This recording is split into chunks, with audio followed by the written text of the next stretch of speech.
Ертеде бір ханның өте жалқау қызы болыпты.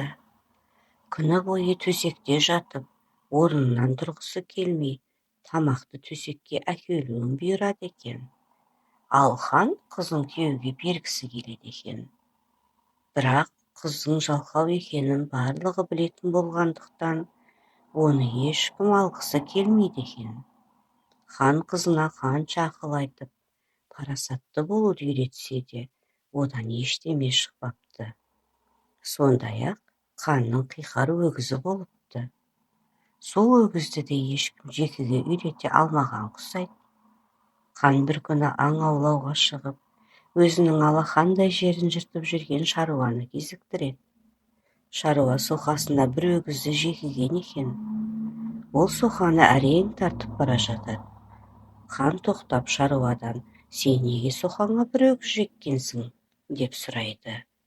«Жерді соқаға екі өгіз жегіп жырту керек емес пе?» дейді. Шаруа сонда: «Менің басқа өгізім жоқ. Бүкіл тапқан табысыма осы өгізді алдым. Екіншісін қашан аларымды кім білсін?» дейді. Сонда хан: «Екінші өгізді саған мен сыйлайын» дейді.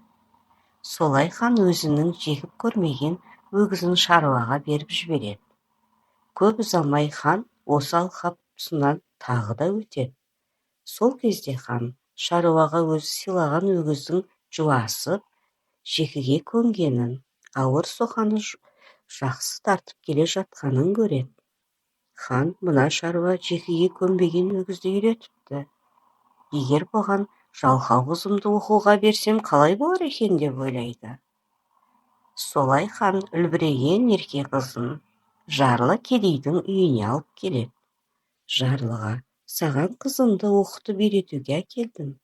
Егер оған жұмыс істеуді үйрете алсаң, саған әйелдікке беремін» дейді хан. Шаруа ханның қызын қабылдайды. Ханның қызын үйіне қалдырып, егістікке кетеді. Жұмыстан келсе, қыз төсекте әлі жатыр екен.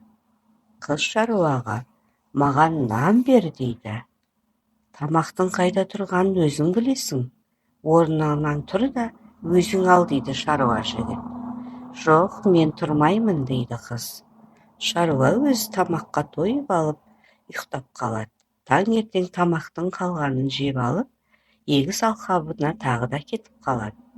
Кетерінде қызға: «Құдықтан су әкеліп қой, онымен нан пісір, тамақ істеп іш, тамақтан маған қалдырып қой» дейді. Шаруа жігіт кешкісін келгенде ханның жалқау қызы су ғана әкеліп қойғанын көреді. Шаруа тамақты өзі істеп ішіп алады. Қыз орнынан тұрмай, ол күні де аш қалады. Шаруа таңертең тамақтың қалғанын ішіп жұмысқа тағы кетіп қалады. Үшінші күні шаруа жұмысқа кеткен бойы қыз орнынан тұрып, су әкеліп, қолынан келгенше тамақ істейді. Хан ордаға бір апта өткен соң қызының қалай тұрып жатқанын көруге келеді. Хан үйге кірсе, қызы бұрынғыдай төсекте думалап жатқан жоқ еді. Бұған хан қатты таң қалады.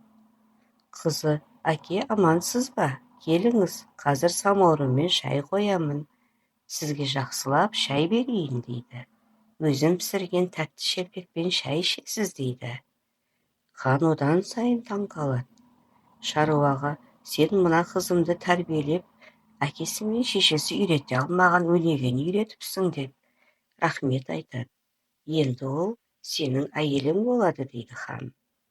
Хан жаңадан қосылған жас жұбайларға жақсы заттар, бірнеше қызметшілер, үлкен үй салып береді.